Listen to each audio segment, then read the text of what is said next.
എന്താ? എന്തോ എനിക്കറിയില്ല.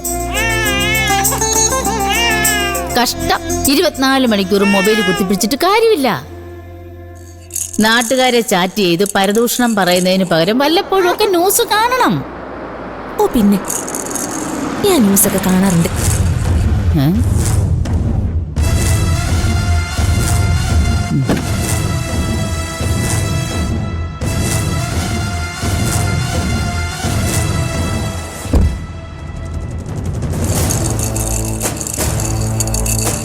നല്ല സമയത്താണല്ലോ ഞാൻ വന്നത്. അതെന്താ, കുളിസിയും കണ്ടതുകൊണ്ടാണോ? അതൊരു ഭാഗ്യമല്ലേ കുഞ്ഞുങ്ങളുടെ നീരാട്ട് കാണുന്നത്. അതെ അതെ, ദൈവാനുഗ്രഹം ഉള്ളവർക്ക് മാത്രം കിട്ടുന്ന ഭാഗ്യം.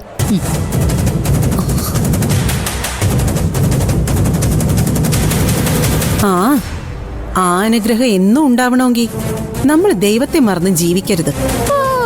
മോളെ, ശാപം ശാപം. ഓ പിന്നെ അവരുടെ ശാപം. നിങ്ങൾ ശപിച്ച എനിക്കൊന്നും ഏക്കത്തില്ല കളക്ടറെ. അതെനിക്കറിയാം. ഞാനെന്നല്ല, ദുർവാസാവ് വന്ന് ശപിച്ചാലും നിനക്ക് കേൾക്കത്തില്ല. ദേഹത്ത് മുഴുവൻ ആ മന്ത്രവാദിനി അമ്മ തന്ന ഏലസും ചരടും വാരി വലിച്ച് കെട്ടിയിട്ടുണ്ടായിരിക്കും അല്ലേ? ഞെട്ടണ്ട, എല്ലാം എനിക്കറിയാം.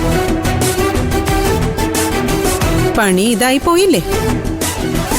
നാട്ടിലുള്ള ക്രിമിനൽസിന്റെ കാര്യങ്ങളൊക്കെ ഒരു IAS കാരി അറിഞ്ഞിരിക്കണ്ടേ?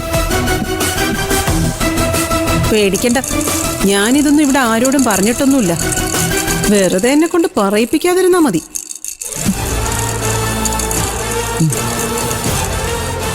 ഇത് എന്റെ വക കുഞ്ഞിനുള്ള ഗിഫ്റ്റ്.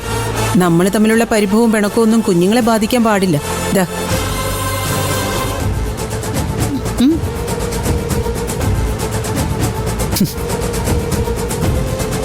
പൊന്നുമോളെ,